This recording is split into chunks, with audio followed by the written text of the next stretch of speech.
Bonjour peuple congolais, ngai ndeko na bino Christian Bola bien mambo peuple mokonzi peuple souverain. Toye lelo awa pona koloba makambo ya mboka toujours puisque tozali ba sidili na bino, tozali batu oyo to bengami to servir peuple et non to se servir et donc tozali na kata plateforme munene boyebi ba bengango peuple mokonzi peuple souverain. Donc bandeko na ngai toye lelo pona makambo ya mboka puisque na lure oyo toza kokende toko risquer naza ko insister na lure oyo toza kokende toko risquer puisque ngai naturellement nazala préventif nga nature na nza masanga na préventif naturellement donc je sens les choses na préventif donc na lure oyo tozo kende bandeko na ngai to faire beaucoup d'attention risque ezali kanambe à rouler toute une nation na politique na ye risque ezali ba touti ba rwandais ezaka ba touti mais ba rwandais puisque Kamere azali Hutu donc ba rwandais ba rouler un petit pays ba rouler une grande nation un grand pays un sous-continent yango moni ezo sa biso pasi puisque notre avenir en dépend bandeko na ngai tovai na poto mikolo ebele bambula ebele tozana besoin tozo na mboka na biso tozana besoin plutôt ça ba va et vient donc là on est bien puisque on a vacances auquel on mboka mususu mais mboka na oti donc tozana besoin tozo na mboka na biso to ça la pe misala ba mususu ba kozonga définitivement ba mususu ba sala kwenda vutuka ne balobaka donc ba mususu ba rovanda ba mususu ba kosala makambe belebele mais tozali wana toza ko lutter siko pona ko libérer mboka na biso ensemble na bandeko bazana kati puisque biso tozali banda apport na biso diaspora à part apport financier quotidien donc mensuel trimestriel et annuel donc apport na biso yango tozo osala eza magité ezali donc il faut ko s'impliquer donc tu es le pona koloba parce que bandeko na ngai tozali en face na banani kanambe azali nani azali rwandais azali tuti peu importe tuti Hutu donc pygmée ou toi kuna babengaka toi pygmée donc bango tu bazali ba rwandais mais bandeko oyo bandeko ya Afrique oyo bazali kosala biso mbilinga ezali tribu mibale tuti et puis Hutu donc kanambe Kamere donc na kanambe donc ojuba ruberwa ojuba bisi makara ojuba Deograce ceux qui nani ba Moïse etc. donc ba tuti na ba Hutu baza na Congo bozo monaka Kamere baza ba vale baza ko sela ne batwana donc c'est le Rwanda donc c'est le Rwanda tantôt ba tuti power puisqu'il y avait aussi un Hutu power donc c'est le Rwanda muteza ko diriger Congo donc yango mo toza ko insister il faut to yé ba pe batwana baza ndenge nini batwana bazali ce sont des bazana politique machiavélique ezali politique oyo ya mabe ya kokosa batu pona bazwa eloko bango alingi et politique wana ezali ko se reposer na biloko misatu mine ezali ko se reposer na ruse ezali ko se reposer na domination et puis na conquête donc yango wana mutu evandivement na kati ya pouvoir et donc ezali contenu makambo na za oloba pe ezali contenu na livre Léviathan ya Thomas Hobbes donc ebimaki na ba 1800 na ba 18e siècle donc bref bandeko na ngai toza na kati ya cœur ya pouvoir et pouvoir ezaka na ruse et ezaka na conquête ezaka na domination et fierté donc biloko wana il faut koyeba yango moni tant toza koleka awa on fait des recherches tant toza koleka awa toza kolinga ko lobela peuple bandeko na biso makambo esengeli pona bazala ozage pona bazala prêt et puis ba éviter makambo mususu et na yango donc avant to kota na ruse conquête na domination donc bandeko na ngai toza na ko expliquer bino ba tuti power en fait toza ko expliquer no ba rwandais baza banani et puis Rwanda eza nini donc pour parler na mutu il faut ba histoire na ye il faut ba tata na ye mama na ye ba koko na bango oui tolo bagango papa na ye boye, mama na ye boye, akosa baboti banini, mais auti wapi, auti na Rwanda. Et Rwanda sikoyo, tant bakaboli Afrique na biso, Rwanda ezalaki ndenge nini? Est-ce que Rwanda bakabola ki on pende bakabola ki Congo Brazza, Congo Kinshasa donc ex Congo belge était indépendant du Congo? Est-ce que bakabola on dit bakabola Gabon? Est-ce que non? Donc il faut autant l'histoire, et histoire nous situe dans le temps et dans l'espace. Nous sommes devant un peuple très rusé. Nous sommes devant un peuple habitué dans leur ADN, n'est-ce pas, dans l'esprit, il y a dynastie. Qui dit dynastie, donc dit donc au pouvoir, il y a Makila, il y a sang. Donc c'est-à-dire, il y a Makila, il y a sang dans le sens qu'il y a descendance. Ne peut accéder au trône qu'un roi ou son fils. Et Bango Baoutaki na royaume. Donc, Mundele Tanga Yé, en 1885, 84-85, tant Bandi, conférence de Berlin, le Rwanda n'était pas concerné. Donc, pays à Grand Lac, ils étaient concernés. Puisque, en 1800, donc peu avant 1884, tant installé Livingstone, exploration, belé, et ça Savonia de Brazza, tout en installé Livingstone, puisque Brazza Nambo Kanabiso, pour le Congo, Kinshasa, bon Livingstone a souhaité sous na Basekuna, na Est Manassé, mais installé avec par 2 fois na Congo et na Brazza avec Savonia de Brazza. Et en Afrique aussi, il y avait d'autres grands noms aussi. Donc, Bandegonangaï, Bango, Batire Kozala jamais, pays d'Abango jamais exploré. Pourquoi? Parce que c'est un royaume bien constitué. Tant que Mundela Yakuti Bango Baza bien organisé. Donc le Rwanda n'est pas une création à colonisation. Rwanda est créé la colonisation. Donc, jusqu'au Kawananiti na Congo, Royaume Congo Nengezalaki, Kuba, Luba, Empire Sogi Lunda, Luba, etc. Donc, il y a un empire au monde, il y a un royaume, donc Rwanda Nengezalaki. Mais sauf que pas nabiso monde la Sangisi, a créé Ango, Babenyango, était indépendant du Congo. Congo belge, le Congo indépendant, donc Kinshasa n'a pas comme belé comme Yohan. Donc, biso de création à colonisation. Congo, République démocratique du Congo, Lelo, et Outi n'a été indépendant du Congo, et Outi na Congo belge, nous sommes une création de colonisateurs, mais pas le Rwanda. Le Rwanda n'a jamais été colonisé. Donc quand les Blancs sont venus, ils ont trouvé que le Rwanda était tellement organisé que c'était un royaume. Rwanda est un royaume. Donc le Rwanda n'est pas une création du colonisateur qui aurait rassemblé les différentes zones en une nouvelle entité politique composite, donc mélangée, et à laquelle il aurait imposé un nom de son invention. De Rwanda ezali bongote. De Rwanda, tant Mundela yé, a meki ko percé, très hostile, benganaka Stanley, benganaka Stanley, benganaki batu belé na kachuana, de benganaki Stanley. Bengani Henri Morton Stanley en 1885 tant bandi côté na biso meki kuna bengani Stanley do bengani azongaki donc asukaki na il y a lac Yema donc azongaki bengani puisque les Rwandais sont très hostiles. C'est un peuple organisé, c'est un peuple issu de donc il y a royaume. Donc wana na 1892 Oscar Beaumont, docteur allemand, traverse le Rwanda par l'est et continue vers le Burundi. Il traverse, il n'a pas exploré, il traverse. Puisque l'exploration est allée, donc vous découvrez, vous imposez votre système petit à petit, comme ils ont fait chez nous, implantation, il y a la colonie, donc il y a la mission politique, militaire, etc.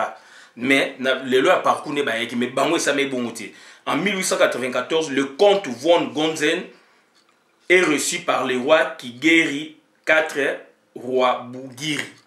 Donc, seul Moutou Obayamba qui est, explorateur entre guillemets, Bayamba qui est, mais il n'a pas fait le boulot comme le Stanley, comme le Savonia de Brazza. Donc, le 1894, le comte von Gonzen est reçu par le roi Kigeri 4 roi Bugiri à Kageyo. 1895-1896, règne de Rutalindwa sous le nom dynastique Mbambwe 4. 1899, le Rwanda devint un protectorat allemand. Donc, et là, on a une photo ça, tout ça, très attention. Tout ça, très attention na batu oyo biso, tout ça, kolinga. Tout traité na bango. Donc, il faut to yé, ba uti wapi bazana ni tina na bango de biso baka source na bango. Ezan nini. Biso ezali ba sangseki ba clan, ba tribu, ba ethnie, ba royaume, ba empire.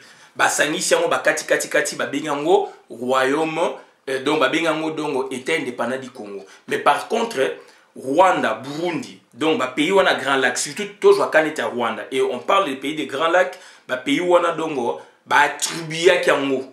Ba attribuer de ba pesi ko pesa. Donc Rwanda, le Rwanda entre guillemets, entre guillemets a été colonisé, pas colonisé mais a été sous protectorat allemand en 1899. Donc, comme la bino, il y a Kokabola Rwanda, Kokabola Afrique et Salami. Mais Rwanda, les Blancs, les explorateurs, ils ont parcouru l'Europe. Ils n'avaient pas de données. Ils n'avaient pas d'éléments au Loba, Bimisakuna, pour traiter PK à Rwanda. Donc, Stalé, puisque très hostile, Mundele Boshaïki Stalé Benganie, et puis docteur Wanae Koleka a léqué à traverser, donc il n'a pas exploré, il n'a pas exploré Ndeng dans lobby par rapport au Congo. Pour explorer les livres, tu découvres, tu causes avec des gens, tu amènes des actions, tu implantes une nouvelle politique, donc dite européenne sur les terres conquises ou les terres découvertes. Mais chez eux, il n'y a pas eu ce cas. Et puis, en 1800, Nanda Mwana, donc, Comte von Gonzen a reçu, donc, a écouté na Rwanda bango, et puis accueilli. Et puis, si on est Rwanda, contact, vraiment, bandi, entre guillemets, colonisation, un protectorat, et ça, en 1899. Durant 15 ans, le Rwanda bango azalaki. Donc, ça dit Rwanda bango azalaki ti na 1899, au moment où Bicho Congo déjà, délimitation, il y a la frontière et Salami, d'est à ouest, sud, nord et Salami, il n'y a pas eu de problème. Et Rwanda déjà la configuration au ya bango. Bicho peut la configuration au ya Bicho. Puisque quand ils ont Mindele, Kei, Kati, Afrique, Rwanda, yaki hostilité Salami, Kimi. Donc, Tiki Bango, Kuti Bango, Bazali royaume. Ndenge Bishopé, royaume Kuba, Ezalaiki, Lund, Ezalaiki, et puis, royaume Congo. Et comment il peut Empire Congo, s'il vous plaît, il y a eu royaume Congo, puis Empire Congo, puisqu'il y a eu des alliances. Il y a eu des alliances, le Congo ont fait alliance même na Luba. Donc, raison pour laquelle on parle de l'Empire Congo. Donc, moi j'ai étudié en 5e année primaire. Donc, il y avait les rois Congo, les rois de l'Empire Congo. Roi Congo, c'était Ilungambida, Ilungambidi. Ilungambidi n'était pas Congo, mais c'était un Luba. Donc, ça dit, ça c'est dans l'alliance Oyo et Bimisaki Empire Congo. Mais on parle du royaume Congo, puisque le royaume Congo, il y a des gens qui vont Bas Congo, Angola, et Gabon, et Congo Brazza, dont leur capitale était à San Salvador, l'actuel Mbanza Congo, dans l'Angola. Mais après, et comment dit Empire Congo, puisqu'ils ont fait des alliances avec le Wumbu, les Teke Wumbu, Teke na Wumbu, Kinshasa ya Congo te, originalement, historiquement parlant. Kinshasa les alliés à Congo te. Donc ils ont parti côté Maï Teke, na Mokilinde les alliés Wumbu. Donc ils ont fait des alliances. Quand ils ont fait des alliances, maintenant le roi Congo a dominé, mais à l'interne il y a eu des alliances. Et ils sont allés plus loin, faire des alliances aussi Ti na Luba. yango moni mundele tanga yeba anthropologue ils ont étudié n'expliquer qu'on a une institution politique il y a Congo belge tant mundele a étudié anthropologue baye puisqu'il était indépendant du Congo c'était une sorte de sauvagerie ba violence mais tant mundele ma yesiko na Congo belge il y a vraiment donc maintenant développement travail scientifique donc ba yo sani ba étudier ba langue ba étudier ba peuple ba étudier ba donc ba royaume ba empire ba clan tout ça nde ba yo ba peuple o na peuple o monoko moko donc ba mongo na ba tete là ba mongo na ba ntomba ba mongo na ba boye konda ba mongo na ba lokele ba benga ethnie mongo c'est un travail de fourmi ça met na terrain baliaka ndenge moko baza ndenge moko coutume na bango boye donc basala on peut na ba Congo basala on peut na ba boye baye ko mona ke ba Congo ils avaient fait même l'alliance na baluba yango moni province ta ba Kabolaki na 1917 donc ba benga une grande province Congo Kasai donc ils ont qui ba Congo l'actuel Kinshasa Bandundu sans Maïndombe puisque Maïndombe faisait partie intégrante d'Équateur et puis Kasai et Kasai l'unique.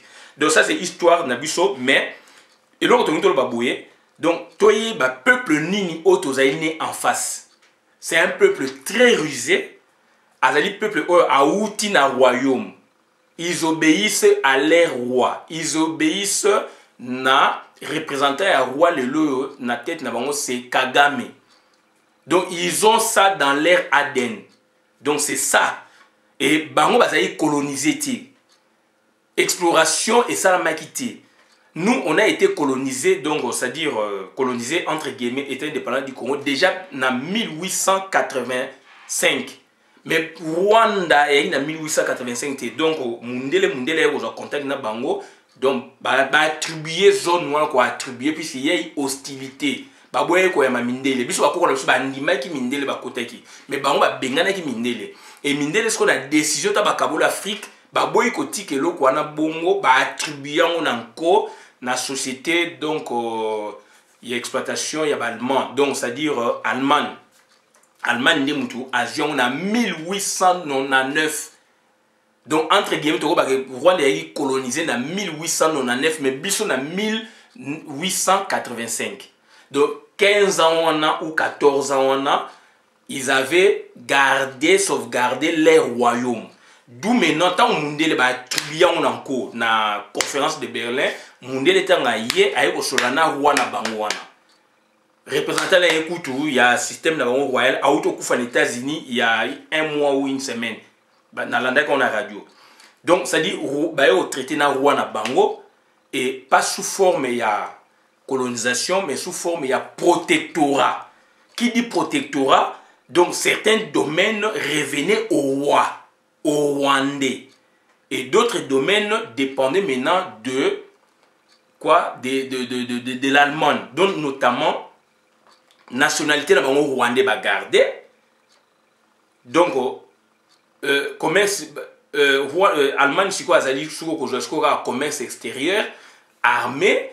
Ba domaine monde ngwana asa ko joa ko kamba bango mais nationalité ba makambo ya bango ba garda ki yango et de 1889 de Bazuniti donc colonisation entre guillemets de ti na ba première guerre mondiale mobule bimi bon et puis bref ba yo sa sunini deuxième fois ce que tant mobule bimi so botoli Allemagne mobule bimi même koto kuna Congo na biso Congo belge bundaki même na Allemagne jusqu'à ce que puisque première guerre mondiale et kotaki na ba bengo première guerre mondiale parce que ba colonie ya ba mindele ba bundaki pe contre pe ba colonie pe ya mindele donc on est c'est-à-dire Belgique a bundé contre l'Allemagne non seulement en Europe mais na Congo aussi na partie wana babundaki kwebe ki pelepe vie kwebe pe expliquer pe partout en kitoko babundaki et jusqu'à ce que et au ça ce que donc ba esko yo ko botolango tellement ba buzo be ça même min côté allemand ba botoli ba territoire na ye belé en Afrique ba pesiango ba kabolo na mboke belé d'où Congo belge aye ko joyango et Congo belge tango aye ko joyango pe et aye kaka sous forme protectorat nde ba aye ko signer ba accord donc bah signé ma mikanda boy mikanda siko comme mandat il y a SDN on va créer SDN en 1919 je pense ndé bah signé mandat bah tiens sous mandat donc belge mais donc ça dit talent dans pays où on a donc bah outil on a protectorat donc moi souveraineté na bango bazo garder toujours bah outil na royaume bah meki au conquérir bangote 1899 et comme dit moi colonisation au but déjà il y a 15 ans déjà il y a colonisation donc entre guillemets était indépendant du Congo bango baza toujours na royaume na roi na bango qui guerre wana donc bah est-ce que mondele roya bah kutani bah imposer ba condition ti première guerre mondiale ko maskoyo ba mondele sous ba mindele sous ba vandele on ba botel ba mbo ko ba pesi en Allemagne ba pesi cette fois-ci na Belgique condition les sous sa protectorat ti na 1919 donc bah 16 18 ti 19 protectorat donc en 1923 bah signé mikana mais officiellement donc en 1925 et côté sous mandat des Nations Unies ti donc et au Kennedy na 46 tutelle comme mon indépendance dans le 1er juillet 1962 donc ezaba logo oyo esengé to tanga yango to loba yango ezali to kokumisa bango te mais to ba to za face ya banani to za peuple en face à peuple moko rusé guerrier rusé ça c'est de un dominant conquérant et fier les touti donc ça dit biloko ezali pe scientifiquement prouvé dans Léviathan livre de Mikey à Thomas Hobbes dans le 18e siècle donc il faut tout ça en face à banani bon bozo mona kanambe asekakate alobakate mais à la Tanzanie aseki minuti awo donc eza makam oyo bandeko nanga ezali facilité baza coopérer par méthode essai erreur méthode essai erreur na psychologie biso tanga ngope batu pe baye biango baza pe na kotanga baye biango et méthode essai erreur est une méthode fondamentale de résolution des problèmes.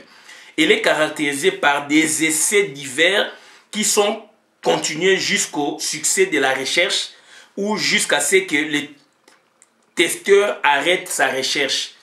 Donc ils opèrent par essai erreur. Donc comme sur la phase O nommé Christian Badibanga. Donc ils ont dit essai erreur et simba te ce que simbi donc ça dit donc est une méthode fondamentale de résolution de bazo décision mo boye ba créer méthode na bango idéologie jusqu'à ce que ba traiter ba problème baza na mo problème ça ni ba kanyi ngende na biso ba lingi kotika yango te est-ce que baza ko s'efforcer donc ils ont caractérisé na ba essai bazo meka baza ko meka toujours dialogue et salami kojo ba bengi ya ye masolo eza na kati moni donc bazo continuer toujours jusqu'à ce que barozo a succès moni recherche na bango za bit na bango za di succès so bazui succès bazui et loko ba lingaki nde basuki yango moni kojo asali ba aventure ba caméra et bino bandeko na biso bozo ebate boza en face ba bozo toza en face bandeko na to kana bien peuple congolais dans son entièreté clan tribune de Basangsa Congo guerrier bazali il y a des peuples guerriers maintenant toujours au loba moi je traite mes choses comme ça Nago a toujours optimiste il faut que je vois aussi le côté pessimiste et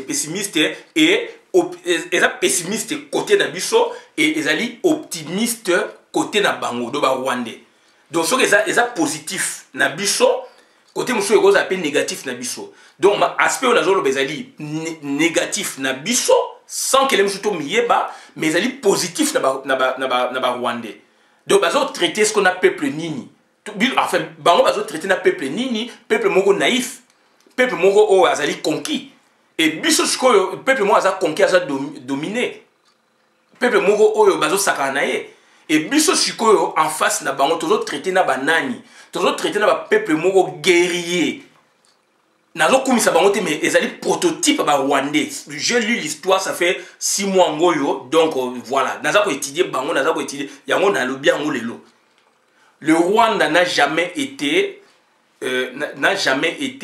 exploré comme nous comme le Congo puisqu'il y a eu hostilité de leur peuple quand Stanley a tenté et c'était en vain on l'a chassé depuis l'île de Iema, Bengani Stanley, à Kotakati. Mais biso ba koko na biso ba kosi bango ba yambi mundele.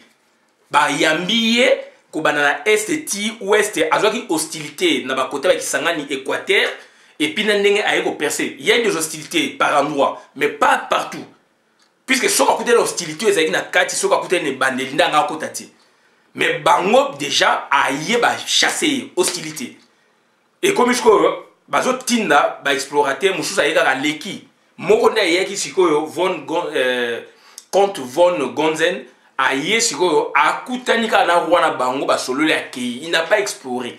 Différence ezali rencontrer et puis explorer. Explorer elle dit une visite, une découverte yamboka et au quotidien idéologie politique au Bozanango. Comme ils ont fait chez nous.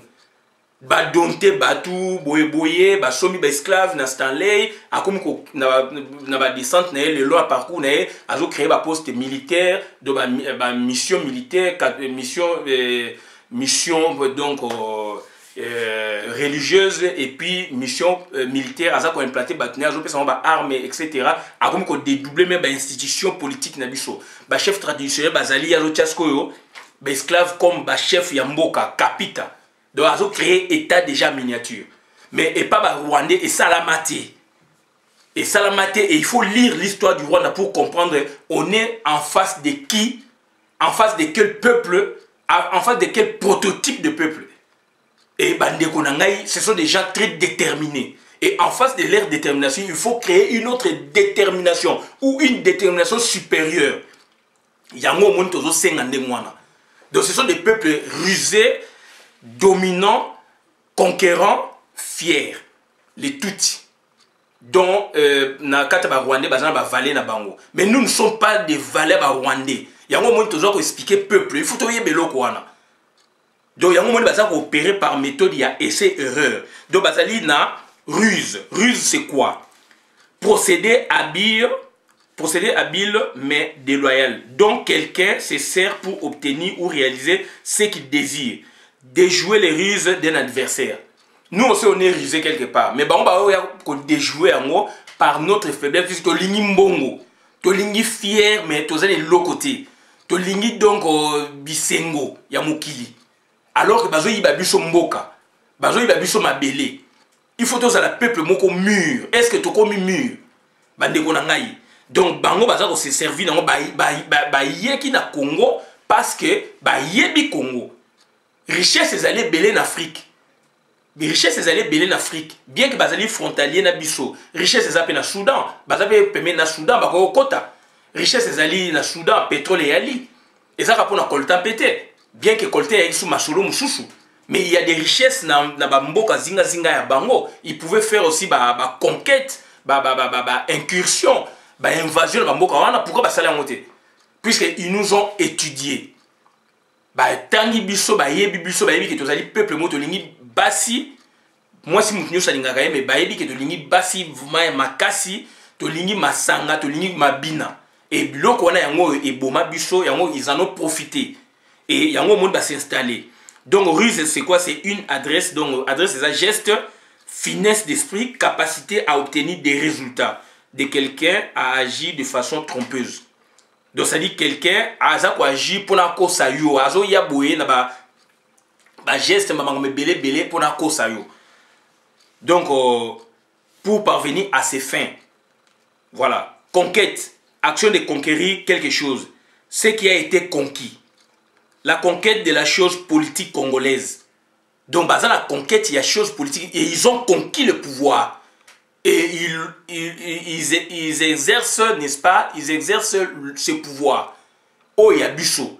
Ba uti musika ba yé ba conquérir, ba za ko exercer. Et ba lingi il fait tikala. Et yango na ba za ko yana ba ruse. Puisque ba yebi faiblesse la biso. Donc la conquête de la conquête de la classe politique ou chose politique congolaise. Personne dont les Tutsis. Donc, c'est-à-dire, Tutsi, Bazali, peuple mogo conquérant, ils ont conquis le Congolais. Donc, quand je dis les Tutsis, ce sont les Rwandais. Ils ont conquis le peuple congolais. Conquérir les Congolais. Et les Amawamingi. Et Kanambe, il a conquis les cœurs.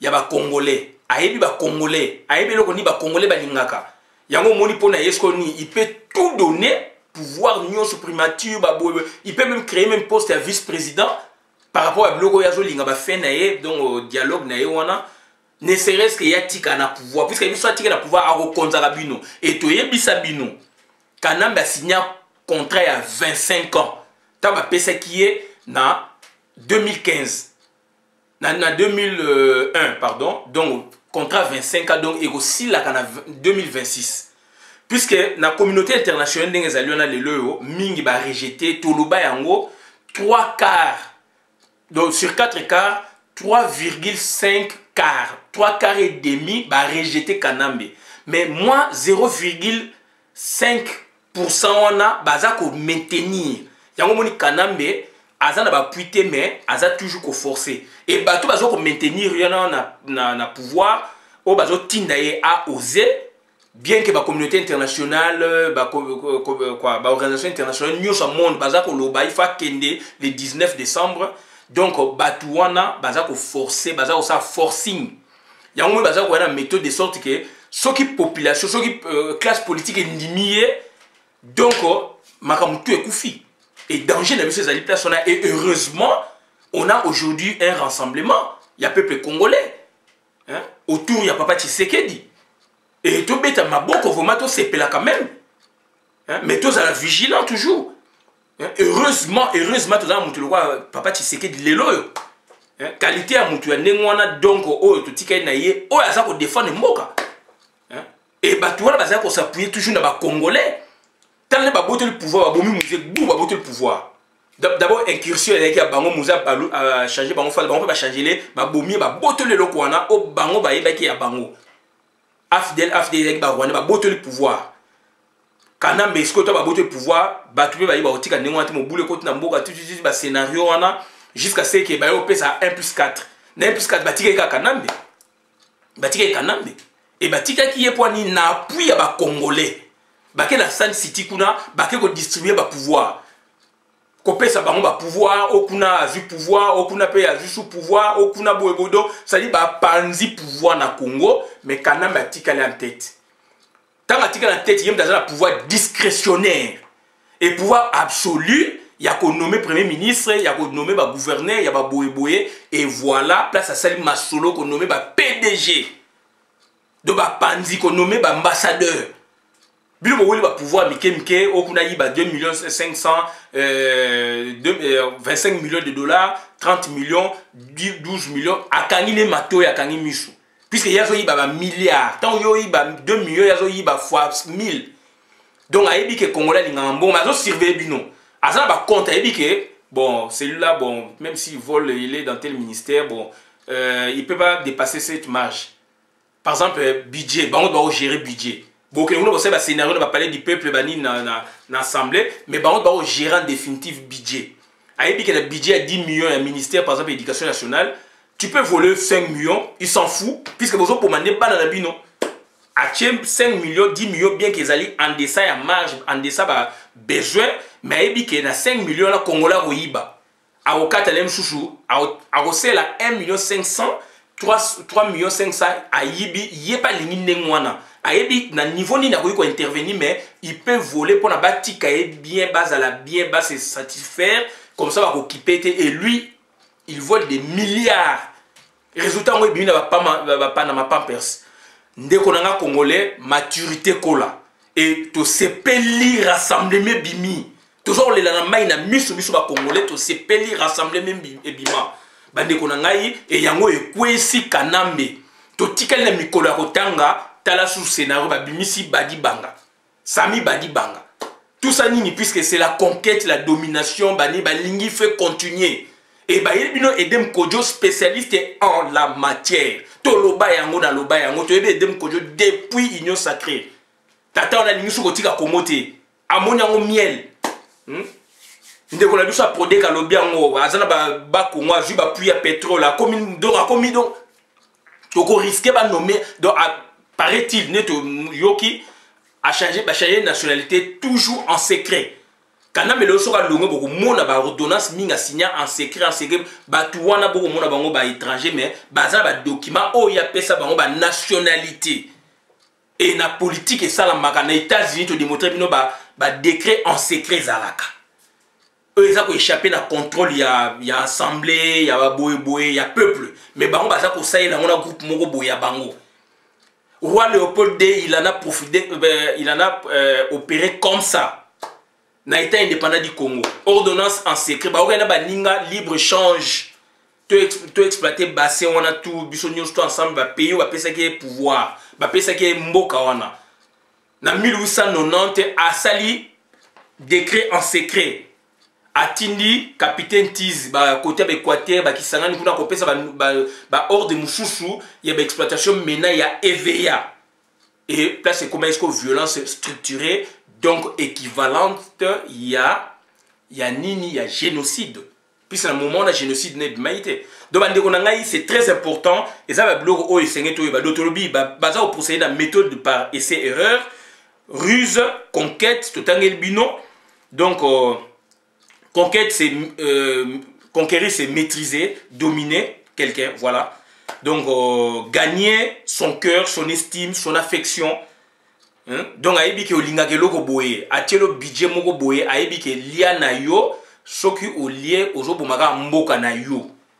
Mais, ils ont 10 millions, a olinga lem so lia no 7 millions, so a moni ke o dépassé, puisque moi, ba œuvre mike mona na quand même. Au coût de population, ça a besoin de mais pour naïe monani, ou ana yo lia na opona. Tant au limbongo comme complice et complaisant au salaire loko mogote azana dossier na o mais ce qu'on meki attendu yo. C'est ce qu'ils font. Alors personne bongo boita personne ministère pour na oyi banayo. Voilà. Domination, action de dominer, d'exercer son autorité ou son influence sur plan politique, moral, etc. C'est une autorité, c'est un empire fait pour un concurrent, un adversaire, une équipe, etc. De dominer l'autre. Donc c'est un dominant netolobi. Donc, ça dit, Azali qu'on joue sur son autorité pour nous dominer, pour nous assujettir. Donc, ça dit, Azali Mawaming, puisque c'est un concurrent, c'est un adversaire politique. Il n'est pas congolais. C'est un adversaire politique, donc sous-régional. Le Rwanda avait dominé le Congo. Le Rwanda avait devenu puissant. Ils construisent, le Rwandais construisent l'arme nucléaire. Tu vois, ça dit, Binoto juge ma solo. Namine moi nous risquerions ba tango ba tché arme nucléaire partir ba annexer neti ba nexa Koweït. C'est l'histoire du monde qui se répète ba ngai. Donc ba arme nucléaire de comme puissant et nous surtout ça les fortes tozalasko pays moko dominé par le minuscule pays Rwanda. Donc les amants mingi ba construire arme nucléaire to le bakango. Et voilà. Donc le chef coutumier kuna bima donc moto propriétaire initiative na bango ya ba rubewa mais c'est dangereux pour le Congo. Bande konanga ezali passe mingi tozali wapi to lingi kaka mbongo to lingi masanga to lingi ba poste terminene ndeko na ngai to ko sala bloc te pour to benga na bato ba tikeli sur ba 28 jours. Bande konanga ezali passe tozali kolela mai na miso. Donc to action lu ya ruse. Na 2006, par exemple, ils ont la 4 makolo na biso. Na 2006, Jean-Pierre Bemba a gagné. Et comme il a gagné, Jean-Pierre Bemba il a gagné na tribunal, donc enfin na Cour suprême jusqu'à ce que il a accepté l'inacceptable. Bien que le côté ma version belé, mais version originale ezali. Donc puisqu'il y a une part de vérité qui s'étiole. Donc on a processus où il y a tant où ça pour s'écouler. Mais on a connu ça, on a vécu ça.